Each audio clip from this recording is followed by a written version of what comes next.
ॐ सर्ववेदान्तसिद्धान्त गोचरं तमगोचरं गोविन्दं परमानन्दं सद्गुरुं प्रणतोऽस्म्यहम्। ॐ शान्ति शान्ति शान्तिः।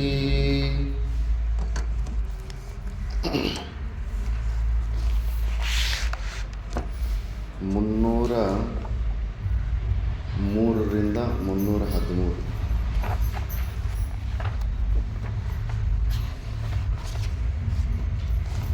ಬ್ರಹ್ಮಾನಂದನಿಧಿರ್ಮಹಾಬಲವತಾ ಹಂಕಾರಘೋರಾಹಿನಾ ಸಂವೇಷ್ಟ್ಯಾತ್ಮನಿರಕ್ಷ್ಯತೆ ಗುಣಮಯೈಶ್ಚಂಡೈಸ್ತ್ರಿಭಿರ್ಮಸ್ತಕೈಃ विज्ञानाख्यमहासिनाद्युतिमता विच्छिद्य शीर्षत्रयं निर्मूल्याहिमिमं निधिं सुखकरं धीरोऽनुभोक्तुं क्षमः। यावद्वा यत्किञ्चिद्विषदोषस्फूर्तिरस्ति चेदेः कथमारोग्याय भवेत् तद्वदहन्तापि योगिनो मुक्त्यै अहमोऽत्यन्तनिवृत्त्या तत्कृतनानाविकल्पसंहृत्या प्रत्यक्त्वविवेकाद् अयमहमस्मीति विन्दते तत्त्वम्। अहङ्कर्तर्यस्मिन्नहमिति मतिं मुञ्च सहसा विकारात्मन्यात्मप्रतिफलजुषीष्वस्तिशिमुषी यदध्यासात् प्राप्ता जनिमृतिजरादुःखबहुला प्रतीचश्चिन्मूर्तेः तव सुखतनो संसृतिरियम्।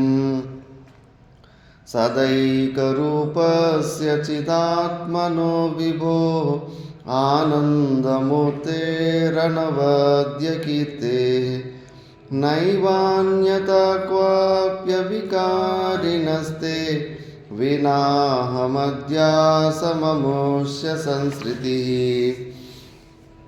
तस्मादहङ्कारमिमं स्वशत्रुं भोक्तुर्गले कण्टकवत् प्रतीतं विच्छेद्य विज्ञानमहासिना स्फुटं भुङ्क्ष्वात्मसाम्राज्यसुखं यथेष्टं।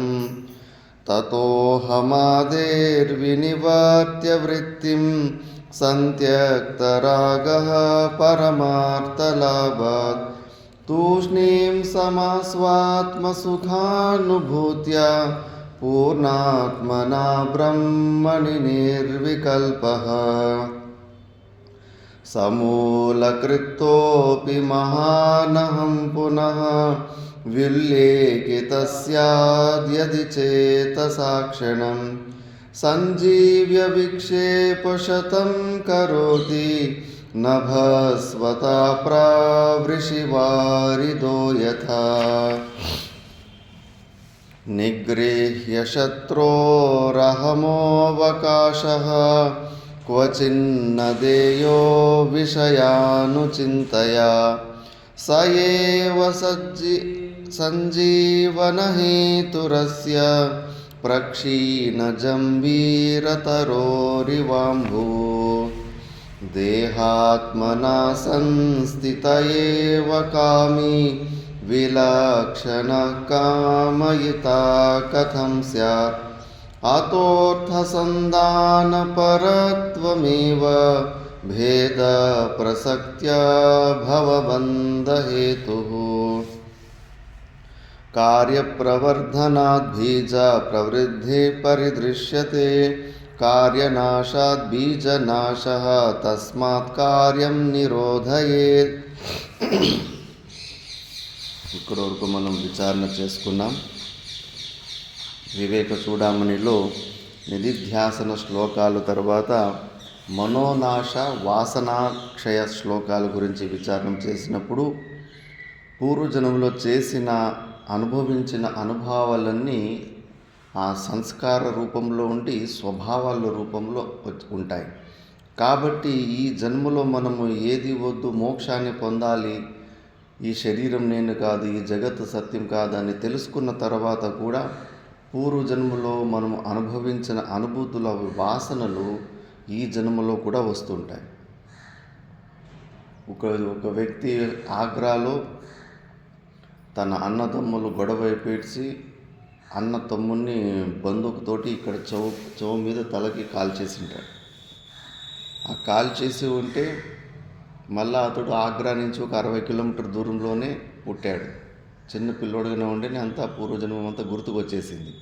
మొత్తము భార్య పిల్లల్ని అంతా గుర్తు పెట్టేశాడు, తన అంగడిని అంతా మొత్తం అంతా చెప్పే స్టోరీ. ఎవరు చంపారు ఏంటంటే ఆ చుట్టుముట్టున్న వీధిలో ఉన్న అందరినీ గుర్తుపెట్టేశాడు. పోయిన జన్మలో వాడు బుల్లెట్తో ఇక్కడ కాల్చింటే ఆ మచ్చ ఉంటుంది కదా, మనకి ఏదైనా గాయాలైతే మచ్చ అలాగే జీవితం అంతా ఉంటుంది కదా, ఈ జన్మలో కూడా ఆ మచ్చ వచ్చి ఉంటుంది. అంటే అక్కడున్న సంస్కారాలు ఇక్కడ కూడా తీసుకొచ్చేస్తాం. ఎంతోమంది మా ఫ్రెండ్ వాళ్ళ అమ్మ ఉండే టీచర్ బెంగళూరులో, వెనకాల వీపు ఎప్పుడు నొస్తూ ఉండేది. ఎన్ని ఎంఆర్ఐ స్కానులు అవి ఇవి చేసినా కూడా ఏమీ కనిపిస్తలేదు, కానీ నొప్పి మాత్రం విపరీతంగా అవుతా ఉంది. మళ్ళీ పూర్వజన్మ అని ఒక కార్యక్రమం వచ్చేది టీవీ 9లో. అందులో ఒక గురూజీ వాళ్ళని హిప్నోటైజ్ చేస్తారు. ఈ బ్రూ మధ్యలో కొన్ని మిషన్లు తిప్పేసి వాళ్ళని పూర్వజన్మలకి వెనక్కి తీసుకెళ్తారు. వెనక్కి తీసుకెళ్ళి నువ్వెవరు అనేంత మాట్లాడిపిస్తారు. అవుతుంది అది శాస్త్రమే. అది యోగులు కూడా అంతే. ఇప్పుడు గానకాపురం నరసింహ సరస్వతి కూడా ఒక చండాలుడు కుక్కలు పడుకోబోతుంటే వాడిని నిలబెట్టి భస్మంతో 7 గేర్లు గీసి ఒక గేర్ వెనక్కి పొమ్మంటాడు. ఇప్పుడు దేవుడు అంటే కన్నా ఒక జన్మ వెనక్కి వెళ్ళి వాడు చెప్తాడు. అట్లా వెనక్కి వెళ్ళిపోతే ఒకప్పుడు వాడు కూడా మంచి బ్రాహ్మణుడు విద్వానుడు అయి ఉంటాడు. అట్లా యోగులకు కూడా ఆ శక్తి ఉంటుంది. మనం జీవాత్మను పట్టుకుంటే కన్నా మొత్తం అక్కడ దాకా తీసుకెళ్ళిపోవచ్చు. ఇంకా ఆ కార్యక్రమం చూసి సరే పోయి చూద్దామని చెప్పేసి అక్కడికి పోతే పూర్వజన్మలో చెక్ చేసుకుంటే శ్రీరంగపట్నంలో కావేరీ నది ఒడ్లో ఇల్లు ఉంటుంది. అప్పుడు నదుల ఒడ్లోనే ఎక్కువ ఊర్లు ఉండేవి కదా. నీళ్లు తీసుకురావాలని బిందె తీసుకొని నీళ్లు ముచ్చుకొని వచ్చేటప్పుడు మొసలి పట్టుకొని చంపేసి ఉంటుంది. కరెక్ట్గా మొసలి ఎక్కడ కొరికింటుందో ఆ జన్మలో ఆ నొప్పి ఈ జన్మకు కూడా వచ్చేసి ఉంటుంది. అట్లా పోయిన జన్మలోని సంస్కారాలు ఇట్లా మనం తీసుకొని వచ్చేస్తాం. ఒక ఫేమస్ కన్నడ హీరోయిన్, ఆమెకు మెడ నొప్పి. ఎక్కడ ఎంత పెద్ద హాస్పిటల్, ఇంటర్నేషనల్ హాస్పిటల్లో చూపించినా కూడా ఎవరికి డాక్టర్లకి ఏమీ కనిపిస్తలేదు. మళ్ళీ ఆమెను కూడా పూర్వజన్మలు ఇట్లా చెక్ చేసుకొని చూస్తే పూర్వజన్మలో ఒకప్పుడు అమెరికాలో పుట్టింటుంది. 17వ ఇస్వీలో పుట్టింటుంది. అప్పుడప్పుడు కొత్తగా అక్కడ ఎడ్యుకేషను స్కూళ్ళు అంతా స్టార్ట్ చేస్తూ ఉంటారు అప్పుడప్పుడు. అప్పట్లోనే BA లిటరేచర్ కోర్స్ చదివి ఉంటుంది. ఊరు పేరు అంతా, ఆ బిల్డింగు పైన అప్పుడు కొత్తది ఒకటి 7 అంతస్తుల బిల్డింగ్ కట్టి గాజుల బిల్డింగ్ కట్టింటారు షోకేస్కి. దాన్ని చూడడానికి అందరూ పైకి ఎక్కి చూస్తుండగా ఒకరోజు ఎక్కువ రష్ అయిపోయి పై నుంచి కింద పడిపోయింటుంది. కింద పడిపోయి మెడ ఇరిగి ప్రాణం పోయి ఉంటుంది. మొత్తం చెప్తూ ఉంటుంది, అయ్యో నా మొగుడు ఏడుస్తున్నాడు, నా ప్రాణం పోయే ఇదంతా. ఆ నొప్పిని ఈ జన్మ వరకు తీసుకొచ్చేసింది. అట్లా ఎన్నో మనము పూర్వజన్మలోని నొప్పులు కూడా, సంస్కారాలు కూడా వచ్చేసి ఉంటాయి, మనకు తెలిసిలేదు అవి. అందుకే దాన్నే వాసన అంటారు. ఆ వాసనానికి అనుకూలంగా మన మనసు తయారైపోయి ఉంటుంది. మనం చేసుకున్న పుణ్యపాప కర్మలు పూర్వజన్మలో అనుభవించుంటాం కదా, ఏమేమో విషయ భోగాలు. ఆ భోగాలు అవి అంత తొందరగా పోయి ఉండవు. ఎల్లిపాయలతోటి ఏదన్నా వంటలు చేస్తే నువ్వు మంచిగా పాత్ర తోమినా కూడా ఆ పాత్ర చూసుకున్న వాసన చూస్తే ఆ స్మెల్ వస్తుంది, సంపూర్ణంగా పోవు. అట్లా మనం పూర్వజన్మలో అనుభవించిన అనుభవాలు అవి వాసన రూపంలో ఉంటాయి. అవి మన మనసులో అలాంటి విషయాల్లో చింతన చేస్తూ ఉంటాయి. మన మనసులో ఈ దేని గురించి చింతన చేస్తున్నామో వాటిని మనము పూర్వజన్మలో బాగా అనుభవించాము అని అర్థం. అవి ఏమో వస్తుందిలే, ఆలోచన వస్తుంది, ఊరిక ఆలోచించేద్దాంలే అని మనం నెగ్లెక్ట్ చేస్తే కన్నా అయిపోయి మా విషయ చింతన రూపంలో మళ్ళీ మనం దాన్ని చింతన చేస్తే గన భగవద్గీతలో స్టెప్పులు చెప్పారు కదా. ధ్యాయతో విషయాన్ పుంసః సంగస్తేషూపజాయతే సంగాత్ సంజాయతే కామః కామాత్ క్రోధోభిజాయతే క్రోధాత్ భవతి సమ్మోహః సమ్మోహాత్ స్మృతివిభ్రమః స్మృతిభ్రంశాత్ బుద్ధినాశో బుద్ధినాశాత్ ప్రణశ్యతి బుద్ధినాశాత్ ప్రణశ్యతి. First step ధ్యాయతో విషయాన్ పుంసః. విషయాన్ని స్మరించుకోవడం వల్లనే అయిపోతుంది. మొత్తం నాశనానికి ఏర్పాట్లు రిబ్బన్ కట్టింగ్ అయిపోతుంది అక్కడ. అందుకే ఏది పడితే అది ఆ ఊరికే ఖాళీగా ఉంది కదా సమయం అని చెప్పేసి మనసుతోటి పనికిరానివన్నీ ఆలోచించుకుంటూ మనోరాజ్యంలో టైం గడిపితే కన్నా సత్యనాశం అయిపోతుంది. సాధకులకి మనోరాజ్యం పెద్ద శత్రువు అంటారు. అన్ని కర్మలు వదిలిపెట్టుకుని వచ్చేసి ఊరికే బుర్రని ఖాళీగా పెట్టుకుంటే కన్నా దయ్యాలు దూరిపోతాయి. Idle mind is devil's workshop అని చెప్పేసి బుద్ధిని ఖాళీగా ఉంచుకుని వాడు ముముక్షు కానే కాదు. లేదు, అందుకే మంచి ఆలంబనాలు పెట్టాలి బుద్ధికి. ఫస్ట్ మనసు మరీ పెద్ద సాహసం ఉన్నవాళ్ళు పూర్వజన్మలో సాధన చేసుకున్న వాళ్ళు ఒక్కసారి దాన్ని ఆపేసుకోగలుగుతుంటారు. యోగశ్చిత్త వృత్తి నిరోధ. చిత్తం అంటే మెమొరీ చిప్పే. లోపలున్న అంతఃకరణానికి 4 పేర్లు: అహంకారము, బుద్ధి, మనసు, చిత్తము అని. ఒకే దానికి 4 పేర్లు. ఇప్పుడు ఒకే మనిషికే 4 ప్రకారాల పేర్లు ఉంటాయి కదా. తాత అని కొంతమంది పిలుస్తారు మనుముళ్ళు, భార్య భర్త అని పిలుస్తుంది, పిల్లలు నాన్న అని పిలుస్తారు, మిత్రులు మిత్రుడా అని పిలుస్తారు. అట్లా 4-5 పేర్లు ఉన్నప్పుడు కూడా వ్యక్తి ఒకడే కదా. లోపల మనలో ఉన్న అంతఃకరణం ఒకటే సూక్ష్మమైన శక్తి అది. ఆ శక్తికి 4 పేర్లు. ఎందుకు 4 పేర్లు అంటే 4 రకాల పనులు చేయడం వల్ల 4 పేర్లు. నేను ఈ శరీరాన్ని భావంలో దృఢంగా ఉన్నప్పుడు దానికి అహంకారం అని, కర్త భోక్త అనే భావం దానికి అహంకారం అని పేరు. సంకల్ప వికల్పాత్మక మనః. సంకల్పాలు వికల్పాలు, ఇది చేయాలి ఇది చేయకూడదు, అది చేద్దునా ఇది చేద్దునా, వాడు మంచోడా చెడ్డోడా, ఉప్పు ఎక్కువ ఉందా కారం ఎక్కువ, ఇట్లా వికల్పాల్లో ఎప్పుడు ఉన్నప్పుడు మనసు అది మనసు రూపంలో ఉంది. చంచలంగా ఉన్నప్పుడు నిర్ణయాలు తీసుకోలేకపోతుంటాం. నిశ్చయాత్మిక బుద్ధి. నిర్ణయాలు తీసుకుంటున్నాం లోపల అంటే కానీ అది తప్పు కానీ మంచి కానీ ఒక నిర్ణయం తీసుకునేస్తాం. నేను భగవద్గీతనే చదువుతాను, భగవద్గీత పారాయణం చేస్తాను, లేదు నాకు భగవద్గీత అవసరం లేదు నేను పారాయణం చేయను, ఇలా నిశ్చయాలు. అప్పుడు అది బుద్ధి రూపంలో ఉంటుంది. పూర్వ అనుభూతుల్ని గుర్తుకు తెచ్చుకునేది చిత్తం. మనసు, బుద్ధి, అహంకారం, చిత్తం. చిత్తం అంటేనే పూర్వంలో జరిగినవన్నీ మెమొరీ వాపస్ నెమరేసుకుంటుంది. ఆవు గబగబా అని గడ్డి తినేసి మళ్ళీ మెల్లగా పొట్టల నుంచి తీసుకొని నెమరేసుకొని మంచిగా పౌడర్ చేసుకుంటూ ఉంటుంది. అట్లా ఈ చిత్తం అనే పాటలో ఊరికే పనికిరానివన్నీ గుర్తు చేసుకుంటూ ఉంటాం. అది పెద్ద డేంజర్. అందుకే యోగులు అంతఃకరణంలోని ఈ చిత్తం అనే ఒక పార్ట్ ఉంది కదా, ఊరికే మెమొరీలు పాత జరిగినవన్నీ నెనపి దాన్నే కంట్రోల్ చేస్తారు. యోగశ్చిత్త వృత్తి నిరోధ అని. దాని మీదనే వాళ్ళు యుద్ధం. ఎందుకంటే పూర్వజన్మలో జరిగిన వాసనలు మనకి అవకాశం ఇవ్వకుండా పోతే కన్నా అయిపోతాం, గెలిచిపోతాం. కానీ పూర్వజన్మలో ఉన్న అనుభూతులు పొందినవి అవి వాసనలు మళ్ళీ మళ్ళీ వస్తూ ఉంటాయి. చాలా డేంజర్ అది. అందుకే ఈ ప్రపంచంలో ఎవరన్నా ఇప్పుడు ఏదో ఒకటి జీవితంలో నువ్వు ఒక కొత్త భోజనం తిని ఉండు, కొత్త లడ్డూను, ఎన్నో వెరైటీలు ఉంటాయి, పిజ్జా, బర్గరు, ఏమేమో ఉంటాయి. తిన్నారా? కొంతమంది తిని ఉంటారు. సరే అని ఎవరైనా కొత్త వాళ్ళు వచ్చేసి కొత్త వెరైటీ భోజనం ఇది ఒకసారి తిను అని, యోగులైతే తినరు. వద్దరా నాయన, ఇప్పటికే ఉన్న అనుభూతులతోటి చచ్చిపోతూ ఉన్నాను, అవే వెంటాడి నన్ను పీడించుకొని తింటున్నాను, ఇంకా కొత్త అనుభవాలతోటి మళ్ళీ నన్ను ముంచుకొని చెప్పేసి అసలు కొత్త ప్రయోగాలు చేయరు. ఎందుకంటే నైయాయికులు అంటారు సుఖాన్ని కూడా 24 ప్రకారం దుఃఖాల్లో ఎంచుతారు. అరే దుఃఖం ఎట్లయితుందంటే, సుఖము ఏం చేస్తుందంటే కనుక వైషయిక సుఖము అప్పుడేదో కొద్దిగా తినేసి వదిలిపెట్టేస్తే అయిపోతుందని మనం అనుకున్నాం. కానీ ఆ అనుభూతిని లోపల వదిలేస్తుంది సంస్కారాన్ని. ఆ టేస్ట్ అనుభూతి. రేపు మళ్ళీ ఆ భోజనం ఎక్కడైనా చుట్టుముట్టు ఉన్నా దాని వాసన ఎక్కడైనా వస్తుందంటే మన నోట్లో నీళ్ళు ఊరుతాయి. నీళ్ళు ఊరినాయంటే కానీ దాన్ని తినాలనిపిస్తుంది. తినడానికి మళ్ళీ ఏదో ప్రయత్నాలు చేస్తాము.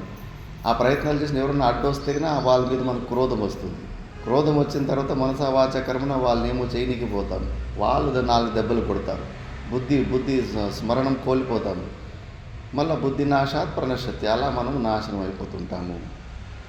కాబట్టి సంస్కారాలు చాలా డేంజరు. విషయాల గురించి చింతనలు చేయడము మహాపాపము. మన అన్ని అనర్థాలకి వాటి గురించి మనం ఎక్కువ చింతలు చేసుకోవడం వల్ల. అడ్వర్టైజ్మెంట్లకి మీకు తెలిసి కొన్ని వేల కోట్లు ఖర్చు పెడతారు. వేల కోట్ల అడ్వర్టైజ్మెంట్లకి టీవీలలో. ఏ మొబైల్ ఓపెన్ చేసినా కూడా అడ్వర్టైజ్మెంట్ ముందుకు వస్తూ ఉంటుంది. వాళ్ళకి బాగా తెలుసు మనందరి వీక్నెస్. పదే ఏదైనా ఒక విషయాన్ని మళ్ళీ చూపించేస్తే కన్నా వాళ్ళు కొని సస్తారని తెలుసు వాళ్ళకి. మన వీక్నెస్లో బిజినెస్ మ్యాన్లకు తెలుసు, మనకు తెలుస్తా లేదు. చూపించిన అడ్వర్టైజ్మెంట్ మళ్ళీ ఎందుకు చూపిస్తారంటే మళ్ళీ చూపిస్తే కానీ దాని మీద కొనాలని కోరిక పుట్టి కొనేస్తారని చెప్పేసి వాళ్ళకి బాగా తెలుసు. మరి అదే మనం తెలుసుకోవాలి. విషయాల్ని మళ్ళీ దాని గురించి అనుభవించడం కానీ, దాని గురించి స్మరించుకోవడం కానీ మళ్ళీ చేస్తూ ఉంటే కన్నా మళ్ళీ ఆ సచ్చిన అహంకారం మళ్ళీ అంకురమైపోతుంది. అందుకే ఆ కార్యనాశం గురించి బాగా ఆలోచించండి. మెయిన్ ఇక్కడే ఇరుక్కుపోయాం. ఎక్కడ మనం ఇరుక్కుపోయామో అక్కడే కొద్దిగా ఒత్తిడేసి మళ్ళీ ఆ విచారణ చేయాలి. ఈ ఉదయం నుంచి సాయంత్రం వరకు నా మనసులో నేను ఈరోజు దేని గురించి ఆలోచించాను, ఎన్ని నిమిషాలు భగవంతుని గురించి ఆలోచించాను, ఎన్ని నిమిషాలు అనాత్మ వస్తువుల గురించి ఆలోచించాను. భగవంతునికి అతిరిక్తంగా నువ్వు దేని గురించి ఆలోచించినా అంత అనాత్మ వస్తువునే అయి ఉంటుంది. మరి ఒక రోజులో 16 గంటలు లేచి ఉన్నప్పుడు 14 గంటలు అనాత్మ వస్తువు గురించి ఆలోచించి ఏదో 2 గంటల సేపు ఏదో ఇట్లా క్లాస్లో కూర్చున్నప్పుడు 2 గంటల సేపు భగవంతుని గురించి ఆలోచిస్తే 14 గంటలు ఆలోచించిన సంస్కారం బలంగా ఉంటుందా, 2 గంటలది బలంగా ఉంటుందా? ఎక్కువసేపు నువ్వు దేని గురించి ఆలోచన చేస్తుంటావు ఆ సంస్కారమే బలంగా ఉంటుంది. నీ అనాత్మ సంస్కారం ఈ కొద్దిగా పాఠాలు సత్సంగాలు వింటూ సంస్కారాన్ని దొబ్బి పడేస్తుంది. అందుకే ప్రతిరోజు మనము సామాన్య జీవుల్లాగానే దుఃఖాన్ని అనుభవిస్తూనే ఉంటాం. ప్రతి విషయంలోనూ దుఃఖం వస్తూనే ఉంది, కూర్చుకుంటూనే ఉంటుంది క్షణము. ఎందుకంటే అనాత్మ సంస్కారం విపరీతమైపోయింది మనకు. మాకు డైరీలు మెయింటైన్ చేయమంటారు. ఈరోజు ఏ టైంకి లేస్తుంది, ఉదయం నుంచి సాయంత్రం వరకు నువ్వు ఏమేమి పనులు చేసుకుని ఒకసారి రాసి రాత్రి పూట్ల 9:30లో గురుగారికి చూపించాలి. ఈరోజు దినచర్య ఏదన్నా నిన్నటికన్నా ఈరోజు కొద్దిగా ఇంప్రూవ్ చేసుకున్నావా, దైవ చింతనలో గడిపావా ఈరోజు, లేదా అనాత్మ చింతనలో గడిపావా అని రోజు అట్లా రాసుకొని ఒకసారి చెక్ చేసుకుంటే తెలుస్తుంది. మరి అభ్యాసం అంతా అనాత్మ గురించి చేసి ఆత్మజ్ఞానం కావాలంటే ఎక్కడి నుంచి వస్తుంది? మెయిన్ మనసే అంత సృష్టి చేసేది. స్వప్నంలో అంత పెద్ద సృష్టిని చేసి మనల్ని కొట్టిపీలేదా మన మనసు? మన శరీరాలే అక్కడ సృష్టి చేసి దెబ్బలు తినిపించిందే లేదా?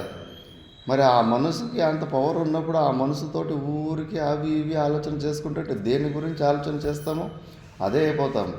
నేను రాజు కావాలి ఆలోచన చేస్తూ ఉంటే కన్నా మళ్ళీ పుణ్యం లేకపోయినా కూడా చీమలకు రాజులో, కోతులకు రాజులో, పందులకు రాజులుగా పుట్టాల్సి వస్తుంటుంది. కోరికలు దేని గురించి మనం ఊహించుకుంటూ ఉంటామో, ఎలాంటి జీవితం గురించి, జీవితం ఇట్లుంటే బాగుండు, అట్లుంటే బాగుండు, అనుకూలమైన పిల్లలు ఉంటే బాగుండు, ఒక 10 కోట్లు ఉంటే బాగుండు అని ఊరికి ఆలోచన ఏమవుతుంది అనుకుంటాము. అవన్నీ సంస్కారం మళ్ళీ నెక్స్ట్ జన్మకు పునాదులు వేసేస్తాయి. చాలా జాగ్రత్తగా ఉండాలి మనసుతోటి మనం ఏం ఆలోచన చేస్తున్నాము అని చెప్పేసి. పెద్ద యోగి గురువులు, మాతా మాణికేశ్వర లాంటి మహాగురువుల దగ్గర చాలా కఠినంగా ఉంటుంది. అలాంటి గురువుల దగ్గర ఎందుకంటే వాళ్ళు మనసుని స్కాన్ చేసి చూసేస్తారు. కేవలం శిష్యులు అప్పుడంతా మాతాజీ కాబట్టి మాతాజీ ఎక్కువ స్త్రీమూర్తులే శిష్యులు ఎక్కువ ఉండేవాళ్ళంట. వాళ్ళ మనసులో ఏదన్నా పరపురుషుని గురించి కొద్దిగా ఆలోచనలు వస్తేనే అప్పుడే బాగా గట్టిగా తిట్టేసేవాళ్ళంట.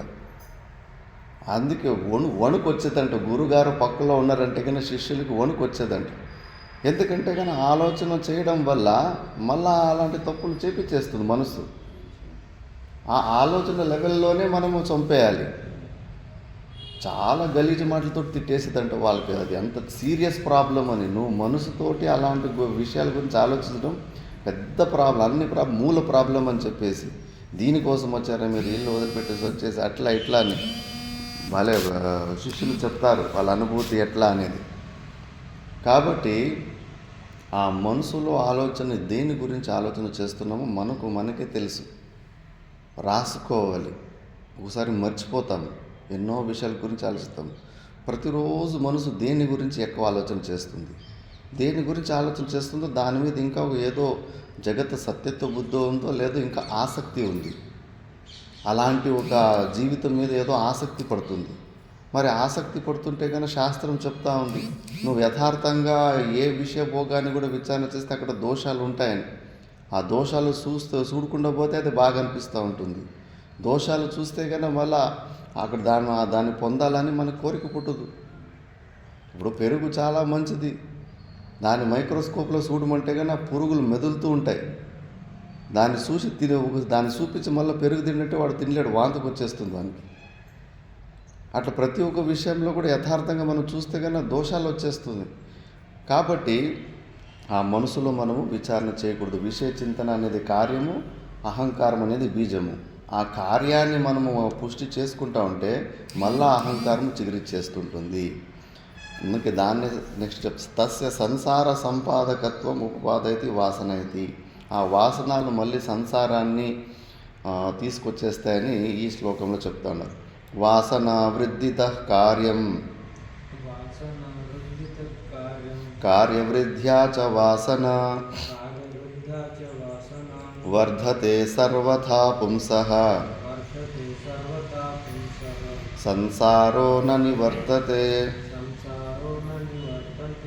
వాసనా వృద్ధితః కార్యం కార్యవృద్ధ్యా చ వాసన వర్ధతే సర్వథా పుంసః సంసారో న నివర్తతే.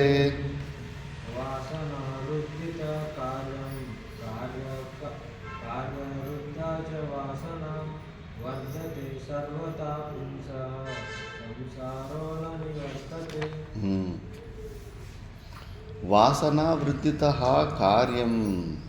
పూర్వజన్మలో మనం అనుభవించిన వాటిని మనసులో ఊరికి ఆలోచన చేసుకుంటూ ఉంటే కన్నా ఆ విషయ చింతన ఇంకా ఎక్కువైపోతూ ఉంటుంది. కార్యవృద్ధ్యాచ వాసన. మనం ఎక్కువ విషయ చింతనలు ఎక్కువ చేసుకుంటే కన్నా మళ్ళీ పూర్వజన్మలో అనుభవించిన వాసన ఇంకా దృఢంగా అవుతూ ఉంటుంది. అందుకే ఇవి రెండు ఒకదానికొకటి లింక్ ఉంటాయి. దానివల్ల ఇది ఇంప్రూవ్ అవుతూ ఉంటుంది, దీనివల్ల అది ఇంప్రూవ్ అవుతూ ఉంటుంది. అందుకే సర్వతా పుంసః సంసారం నా నివర్తతే. ఎందుకు మనం సంసారం నుంచి బయటకు పడలేకపోతున్నామంటే ఇక్కడ ఇరుక్కుపోతున్నాం. ఈ వాసనాక్షయాన్ని మనం చేసుకోలేకపోతున్నాం. ఉత్తమ జ్ఞానులైతే కన్నా వాళ్ళు సాక్షిభావంలో ఎంత దృఢంగా నిలబడతారంటే కన్నా వాళ్ళు ఈ వాసనాలను కూడా సాక్షిభావంలో చూసుకుంటూ ఉంటారు, ఈ శరీర సంఘాతానికి అతిరిక్తంగా. కానీ మనం ఈ అహంకారంలో అక్కడే పట్టుకున్న వల్ల ఆ వాసనలు మనవే, ఆ కోరికలు నావే. నాకు అదంటే ఇష్టము, అలాంటి భోజనం అంటే ఇష్టము, ఇలాంటి భోజనం అంటే ఇష్టము, అలాంటి పరిస్థితి అంటే ఇష్టము, ఆ ప్రదేశం అంటే ఇష్టము, ఎన్నో ఇష్టాలు అవి ఇవి అన్నీ ఉంటాయి. అన్ని ఇష్టాలు ఉన్న తర్వాత కోరికలు ఎందుకుండు? నిష్కామంగా ఉండి నిష్క్రియాతత్వంలో ఉండాలంటే ఏ ప్రకారమైన చిన్న కోరిక కూడా ఉండకూడదు. చిన్న కోరిక ఉన్నా కూడా అది మళ్ళీ అహంకారం అంకురిస్తూ ఉంటుంది. కాబట్టి ఈ రెండిటిని యోగులు తొందరగానే తీసేసుకుంటారు. దాన్ని నెక్స్ట్ శ్లోకంలో చెప్తా ఉన్నారు. సంసార బంధ విచ్ఛిద్యై తద్వయం ప్రదహేత్యతి వాసనా ప్రేర్యతే హ్యంతః చింతయా క్రియయా బహిః. సంసారబంధ విచ్ఛిద్యై తద్వయం ప్రదహేత్యతి వాసనా ప్రేర్యతే హ్యంతః చింతయా క్రియయా బహిః.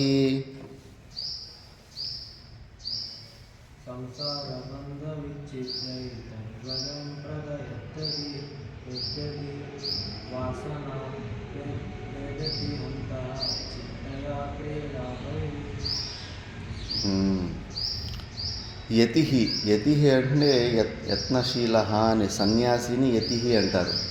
యతి అయిన వాడు సంసార బంధ విచ్ఛిద్యే తద్వయం ప్రదహే. సంసారం నుంచి బయటకు రావాలంటే ఆ రెండిటిని సమూలంగా కాల్చిపారేయాలి. దేన్ని? వాసనాన్ని, వాటి కార్యమైన విషయ చింతనలని. ఏదన్నా భోగ వస్తువుల గురించి మనము ఆలోచన చేస్తున్నామంటే పూర్వజన్మలో ఉన్న వాసన, దాన్ని అనుభవించిన అనుభూతి మళ్ళీ బుర్రలో స్మరణానికి వచ్చింది. చిత్తము అదే పని చేస్తూ ఉంటుంది. అలాంటి అనుభూతులంతా గుర్తుకు తెచ్చుకుంటూ ఉంటుంది. ఆ గుర్తుకు తెచ్చుకున్న తర్వాత ఆ విషయాన్ని ఆలోచించడము ప్రారంభిస్తుంటుంది. ఆ విషయ చింతనలో ఒకసారి ఆలోచిస్తే కనుక దాన్ని పొందాలని కోరిక పుట్టేస్తుంది. ఆ కోరిక నుంచి మళ్ళీ అన్ని అనర్థాలు స్టార్ట్ అయిపోతాయి. కాబట్టి వాసనలు, ఆ వాసనల ద్వారా వచ్చే విషయ చింతల్ని, ఈ రెండిటిని కూడా చంపేసుకోవాలి. ఎంత విచిత్రం అంటే, మనము దేని గురించి ఆలోచించకూడదు అని మనసుకు చెప్తే దాని గురించినే ఆలోచిస్తుంది మనసు. ఇది ఒకటి సీక్రెట్ తెలుసుకోవాలి. ఇప్పుడు విషయాల గురించి ఆలోచించుకొని మనసుకు చెప్తే ఆ విషయం గురించినే ఆలోచిస్తుంది.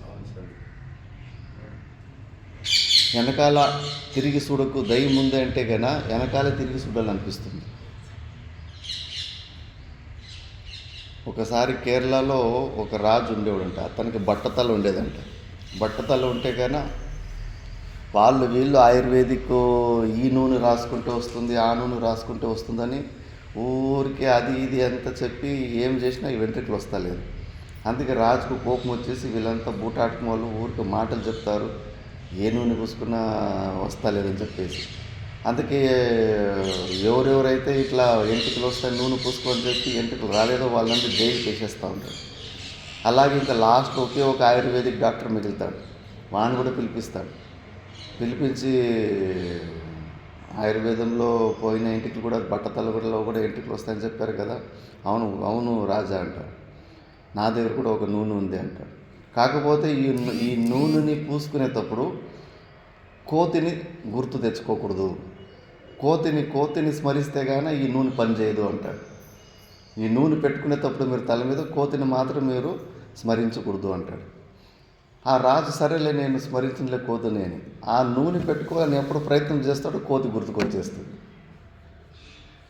ఆ కోతిని గుర్తుకు తెచ్చుకోకూడదు నువ్వు అంటే కన్నా అదే గుర్తుకు వస్తూ ఉంటుంది. ఈ మనసుకు మనము దేని గురించి చింత చేయొద్దని చెప్తే దాన్నే చింత చేస్తుంది. ఎట్లా ఇప్పుడు ఆ విషయ చింతన చేయకుండా ఎట్లా బయటపడాలి? అందుకే మనసుని షిఫ్ట్ చేయాలి. ఫస్ట్ వేగంగా నది పారుకుంటూ వస్తూ ఉంటే కన్నా దాని ఆపాలను ఊరికే అడ్డం కట్టేస్తే కానీ ఎంతసేపు ఆగుతుంది? కాసేపు నీళ్ళు నిండే వరకు ఆగుతుంది. నీళ్ళు నిండిన తర్వాత కట్టను కూడా దెబ్బకొని వెళ్ళిపోతుంది. అందుకే డ్యాములలో ఏం చేస్తారు? ఆపిన తర్వాత ఏం చేస్తారు? నీళ్ళు పోనీకి దారిని ఇచ్చిపెడతారు, లేదా మరవ కడతారు. చెరువు కడితే కన్నా నీళ్ళు ఎక్కువైపోతే కన్నా వర్షం నీళ్ళు ఎక్కువైతే కన్నా మరవ ఉంటుంది. దాంట్లో నుంచి నీళ్ళు ఎక్స్ట్రా నీళ్ళు వెళ్ళిపోతూ ఉంటాయి. మొత్తంగా ప్యాక్ చేయరు. అట్లా ఎక్కువ నీళ్ళు వచ్చినా కూడా వెళ్ళిపోతూ ఉంటాయి. నీళ్ళు పోనీకి ఒక జాగాను వదిలిపెట్టాలి. మనసు కూడా అంతే. అలాంటి పారే నది లాంటిది. ఒక్కసారిగా పెద్ద పోటుగాడిలాగా పోయిట్సి దాన్ని ఆపేయాలని ప్రయత్నం చేస్తే కానీ నీ వల్ల కాదు. అది పెద్ద మహాయోగులే వల్లనే కాదు, నీ వల్ల అయిపోతుందా?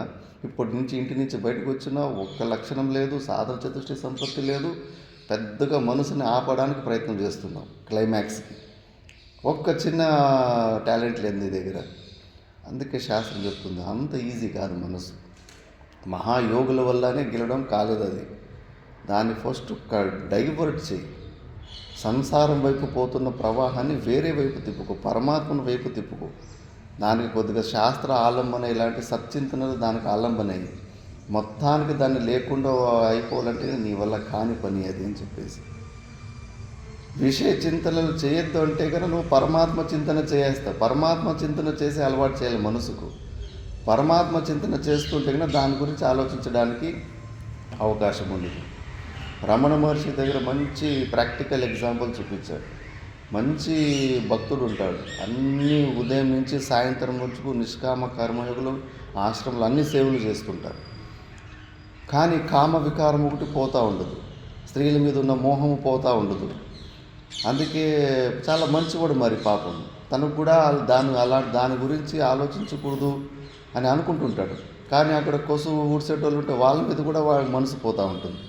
అందుకే గురుగారి దగ్గరికి పోయి, గురుగారు నేను ఎంత ప్రయత్నం చేసినా నా వల్ల అయితే లేదు, మనసు దాని గురించినే ఆలోచన చేస్తూ ఉంది, ఏం చేయాలని అడుగుతాడు. మంచి ఎండాకాలము, అక్కడ బండ ఇప్పుడు కూడా ఉంది. ఆ బండ మీద పోయి నిలుచుకుంటాడు కాసేపు. బాగా కాలుతూ ఉంటుంది. ఆ బండ పైన నిలుచుకుంటే కానీ కాలుతూ ఉంటే కానీ కాలు మార్చుకుంటూ ఉండాలి. ఒక 10 నిమిషాలు 15 నిమిషాలు నిలబెట్టింటాడు ఆ బండ మీద. మళ్ళీ రమ్మంటాడు. ఈ 15 నిమిషాలు నీ మనసు ఏదన్నా దేని గురించి అయినా ఆలోచించిందా అన్నాడు.